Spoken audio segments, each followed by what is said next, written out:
Hi friends, আমি রাজু রায়। আপনারা দেখছেন আমার ইউটিউব চ্যানেল রাজুদা গাইড। তো ফ্রেন্ডস, এই মুহূর্তে আমরা রয়েছি তারাপীঠের মহাশ্মশান। এটা দেখতে পাচ্ছেন তারাপীঠের মহাশ্মশান। এটা আছে বামদেবের শহীদ, মানে বামদেব যিনি দেহ রেখেছিলেন। আর এটা আছে তার মায়ের পাশেরটা। তো প্রচুর মানুষ আছে যারা এখানে এসে বামদেবকে প্রণাম করে তারপর মাকে পুজো দিতে যায়, অথবা মাকে পুজো দিয়ে এসে বামদেবকে প্রণাম করে। এটা কিন্তু আপনাদের জন্য বলছি, এটা প্রত্যেকের দরকার। কারণ স্বয়ং মা বলেছে যে আমার সন্তানকে যদি কেউ ভালো না বাসে তাকে আমি কি করে ভালোবাসবো। এটা বহু মানুষ জানে, আবার বহু মানুষ জানে না। যারা জানে তারা যত ভিড় ঠেলে হোক মায়ের কাছে পুজো দিয়ে বামদেবকে ধূপকাঠি মোমবাতি জ্বালিয়ে যাবে বা প্রণাম করে যাবে, না হলে সেই পুজোটা কিন্তু সিদ্ধি লাভ করে না। এখানে রয়েছে দেখুন বিভিন্ন দোকান রয়েছে, ধূপকাঠি মোমবাতি এখান থেকে আপনারা নিয়ে এখানে জ্বালাতে পারেন।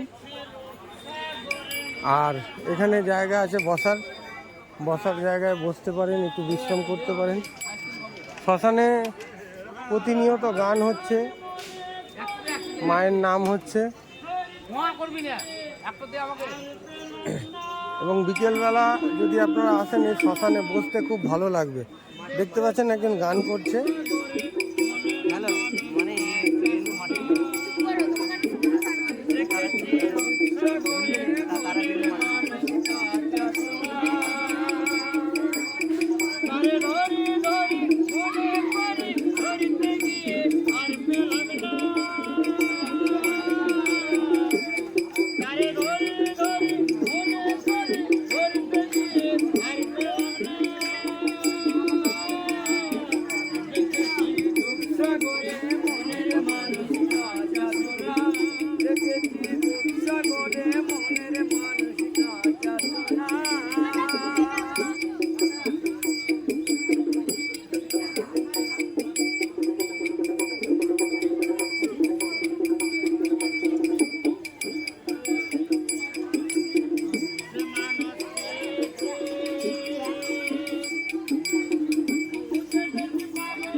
তো এবার আমরা যাচ্ছি যেখানে ভান্ডারা খাওয়ায়।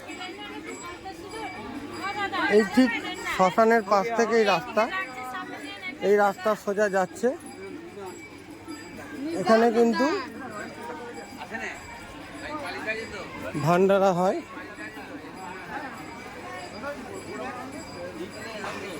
বিভিন্ন মানুষ ভক্তরা দূর দূরান্ত থেকে এসে এখানে মায়ের নামে সেবা দেয়।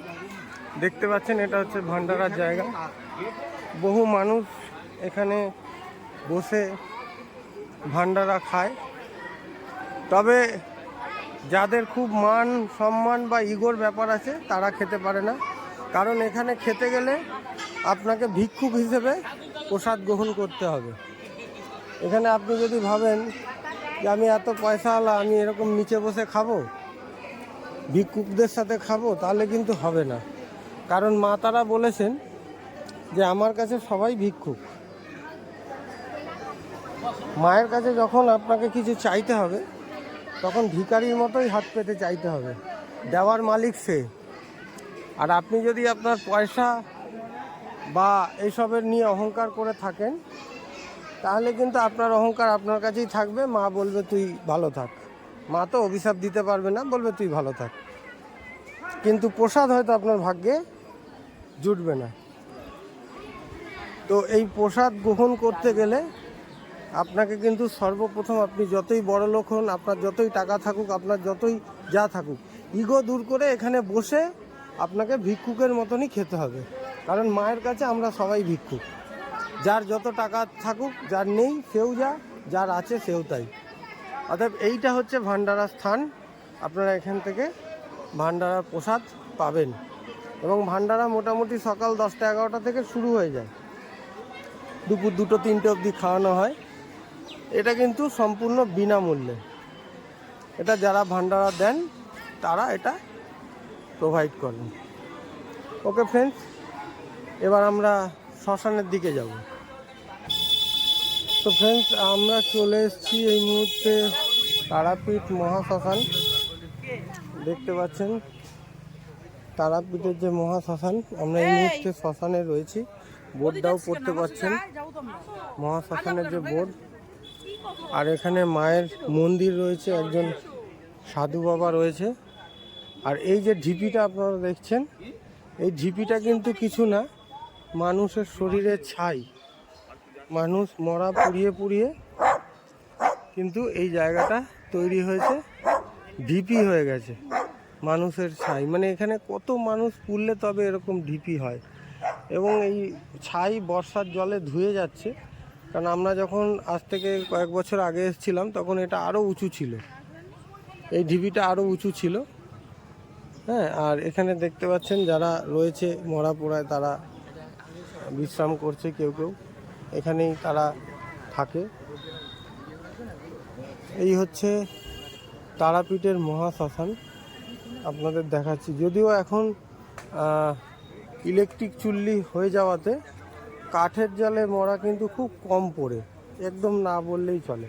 ম্যাক্সিমাম ইলেকট্রিক চুল্লিই হয়, যার জন্য এখন কিন্তু সেইভাবে ছাই বা বা মরা পুড়ছে সেরকম খুব একটা দেখা যায় না। ওকে, এবার আমরা যাচ্ছি এই শ্মশানেরই পেছন দিকটা, যেখানে এখন ইলেকট্রিক চুল্লি অর্থাৎ কারেন্টে কিন্তু মানুষ পোড়ানো হচ্ছে। সে আপনাদের দেখালাম যে কাঠের জালে এখন খুব কম না বরাবর, এখন কিন্তু ইলেকট্রিক চুল্লিটাই এখানে বেশি। তো ইলেকট্রিক চুল্লির যে গেটটা রয়েছে সেটা পেছন দিকটা।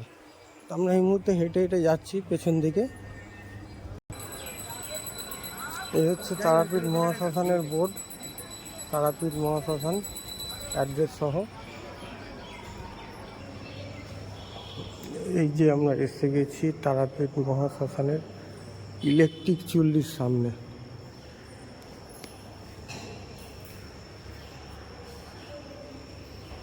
এখানে ইলেকট্রিক চুল্লি রয়েছে, দুটো তিনটে দেখতে পাচ্ছেন।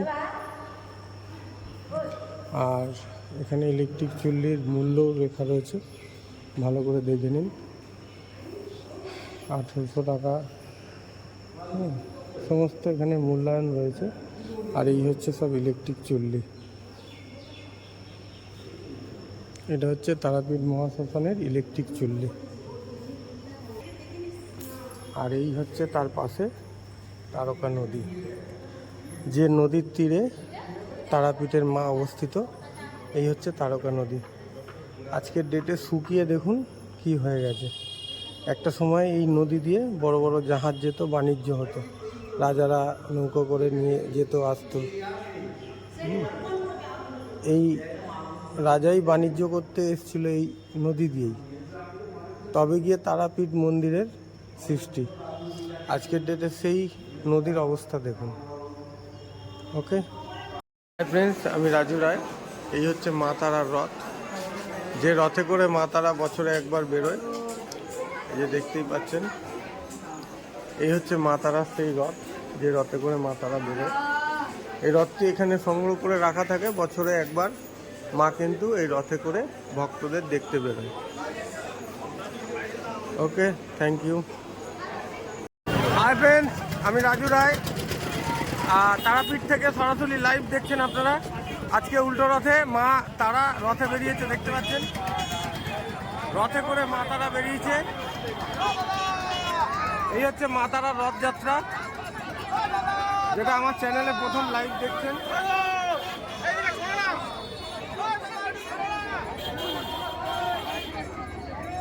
ভাই একটু ক্যামেরাটা লাইভ চলছে। হ্যাঁ,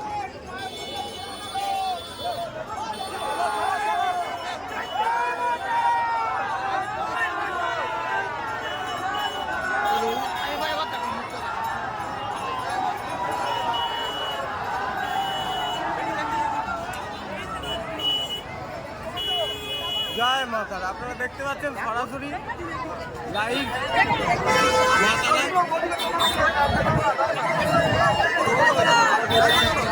রথে আমরা এতদিন দেখেছি জগন্নাথজি, এই প্রথমবার দেখছেন মা তারা স্বয়ং রথে করে।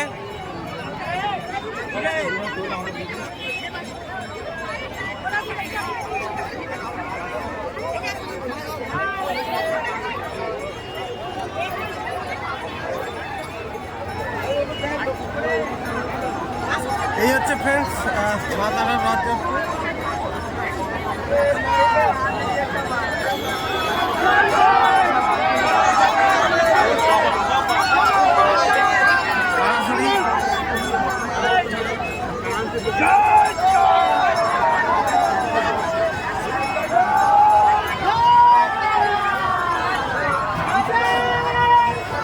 তারাপীঠ থেকে সরাসরি রথযাত্রা দেখলেন আপনারা, মায়ের রথ।